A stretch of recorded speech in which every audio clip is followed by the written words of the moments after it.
Hello everyone, quick little Blues talk, and a bit of a different one this time. I want to reminisce a little bit, and I want to give you a bit of an insight into the next video that I'm going to upload. I don't want to focus on the 6-1 against Hull. We all know how bad it was. Pathetic performance, and we got exactly what we deserved, simple as that. But it's done and dusted, it's in the past, and I think we need to look forward.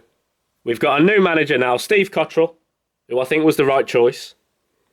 I did quite a lengthy Periscope broadcast when he was appointed, and I just said, look, the choice of managers available to us was not that inspiring. Half of them didn't want to come.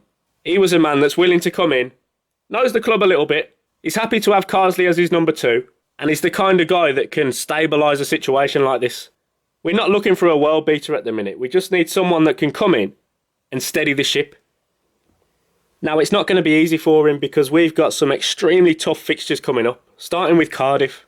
They have been absolutely flying and they're top of the table.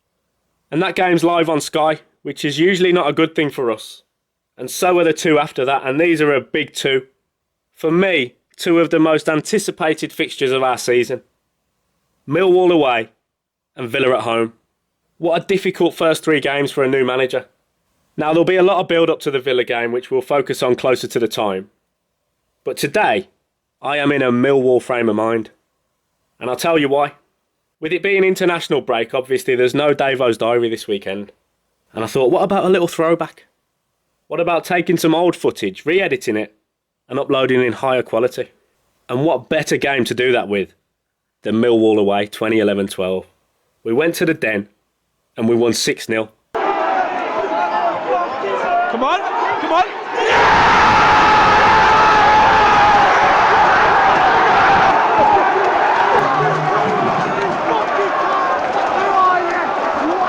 Now, as a lot of you listening to this will know, I have got a lot of time for Millwall.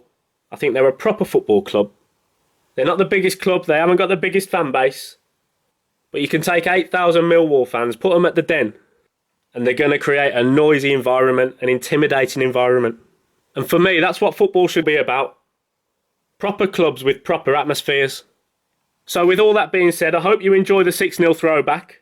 An unbelievable day. And one of many reasons why that day was special to me is that Adebola Bloke was there. I know he considers it one of his best away days ever. So I'm going to call him now, and we're going to get him to reminisce a little bit. Hey,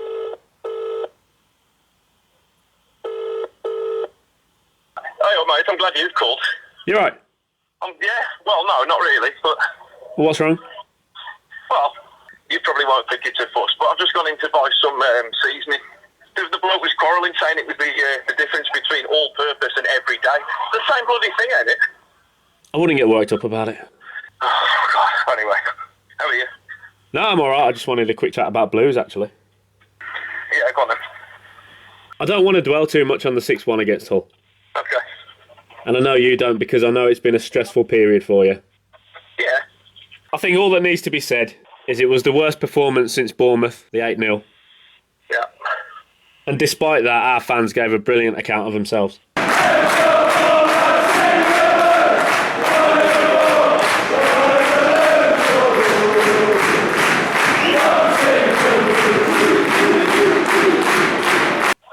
is the only plus point.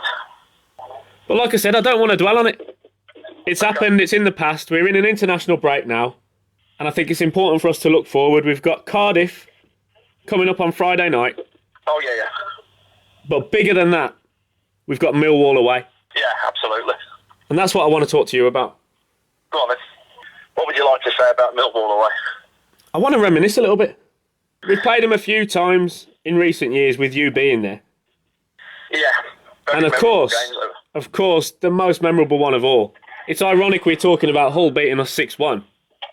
Because we went to the Den, didn't we? Yeah, oh yeah. January 14th, 2012. Wow. What was the score? 6-0. What a day. I believe I actually announced it outside the stadium afterwards. Well, believe it or not, you're going to be able to relive that moment because I've been re-editing the video and I'm uploading it in higher quality. Well, that's good. And it's going to have a few clips in there that the first one didn't have. Really? Yeah, because this one's going to be slightly longer. Well, that one was pretty long. For your videos obviously used to be a bit shorter, but then That was my first really long one, wasn't it? But I think the limit back then was 15 minutes. Okay, right. Or even 15 minutes, 30 seconds. And what you're going to see now is maybe a 16, 17 minute video where it's just got a few clips in there that people haven't seen before. Okay. I mean, should I be worried or? Nah, look, I'm not going to put anything stupid on there. Okay, yeah, that's all right.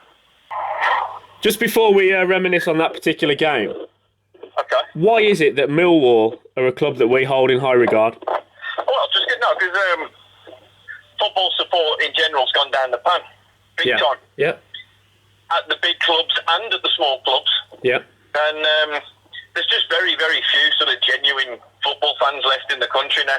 Very, very small list. We're on it. I mean, I'd say that just occasionally, we, at home games we'd maybe risk getting a little bit too closer to something I don't like. But thankfully, we're still quite away from that anyway. Oh, yeah. But away support for us is right up there with anything. Millwall are pretty much like the best, I think. So. And see, we mentioned Crystal Palace. Oh.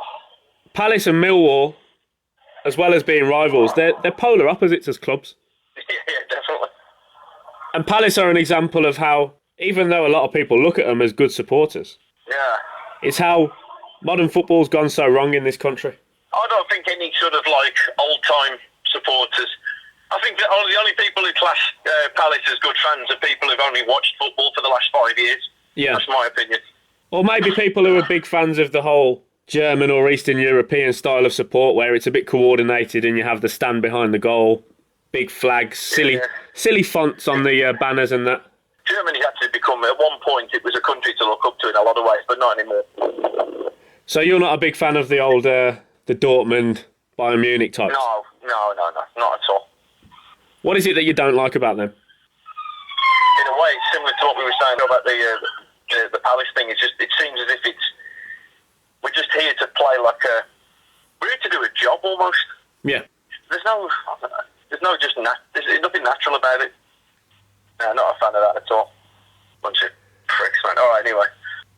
No, but look, I just want to reminisce a little bit about the 6-0.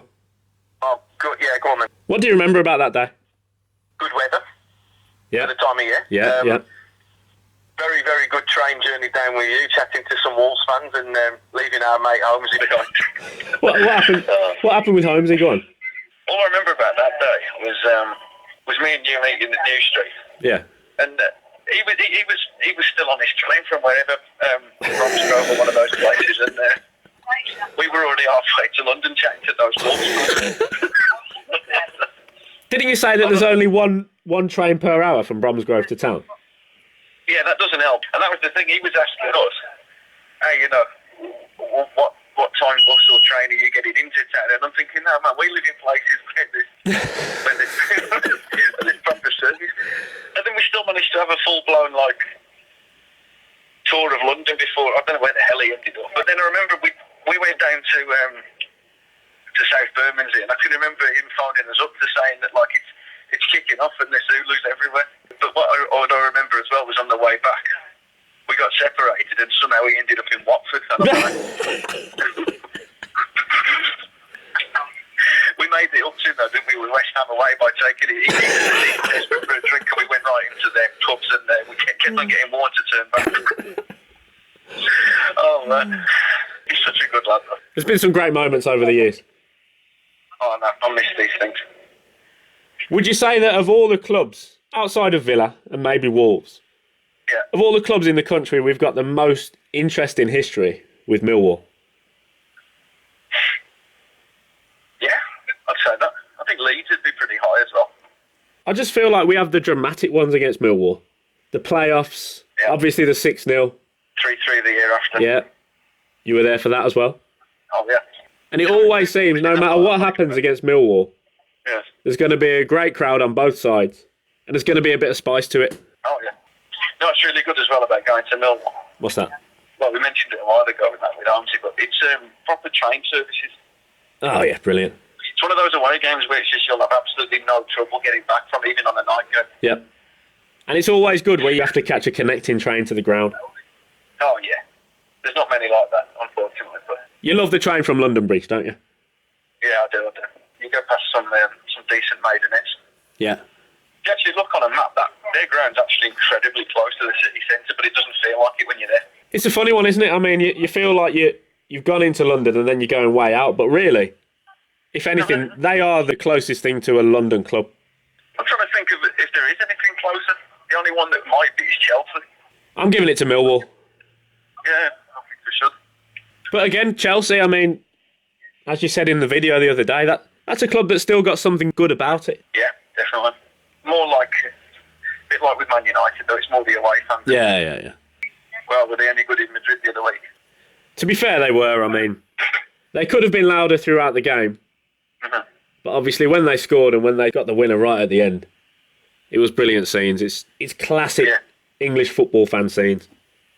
Yeah. And the ones that I spoke to just seem to be good lads, just proper football fans. Oh, yeah. I think if you're getting an away ticket with Chelsea, you've got to have been a proper fan for some time. And don't forget, I mean, it's true enough, obviously, Man United were pretty crap for a number of years, but at least they still won the odd thing. Chelsea were genuinely shit. I mean, they weren't even in the top flight for some of that. Did you ever see how their stadium looked before they did it up? Oh, yeah. Awful, man. Yeah.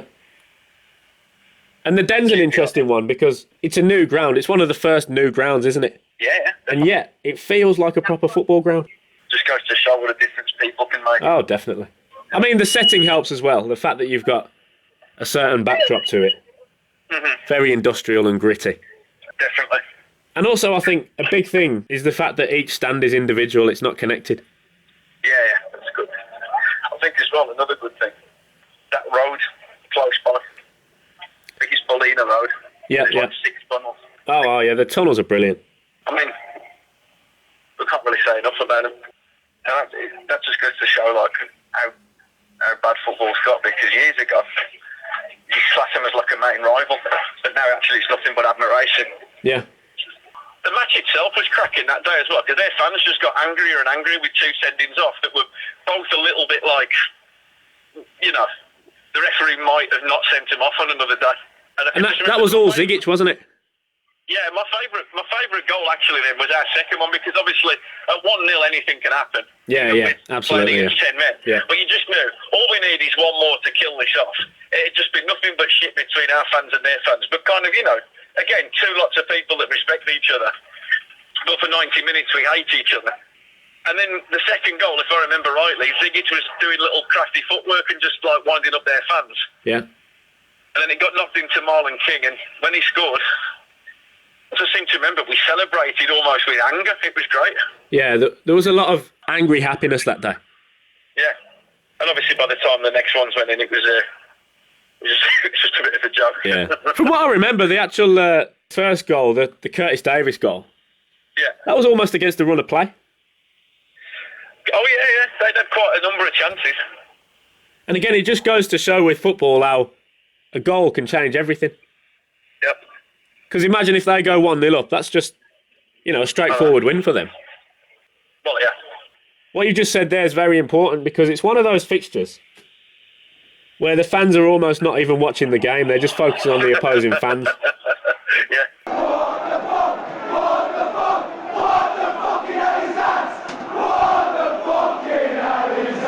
And that kind of match is why football is a spectator sport. You've got to be there, you've got to experience it. Oh, yeah, definitely. Imagine if you were following that game on the radio, or you just watched the highlights even. Oh, yeah. You wouldn't have a clue what had gone on that day. No. Do you remember that was on a Saturday?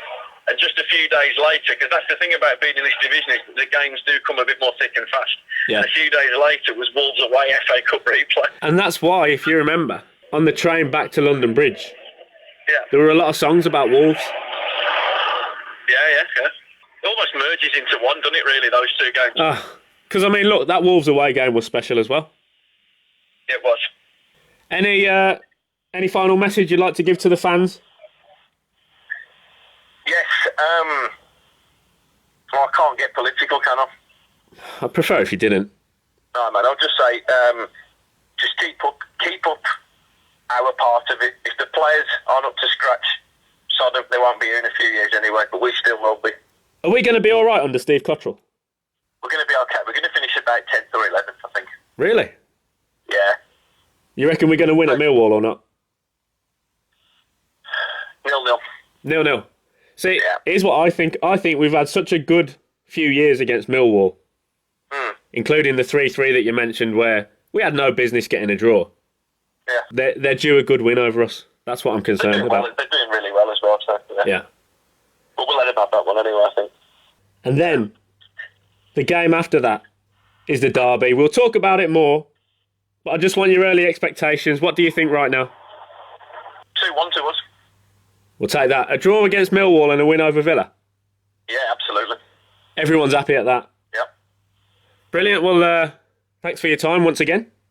All right, no problem. Did you do the thing? Oh, no, I haven't. I'll do that as soon as I can, right? As soon as I get in. It's late on a, you know what I mean? I don't need this. No, but All just right, get it done. I'll do it. All right, yeah, don't worry. See ya. Nice one, bye. Bye. Davo! Davo! Davo! Davo! Davo!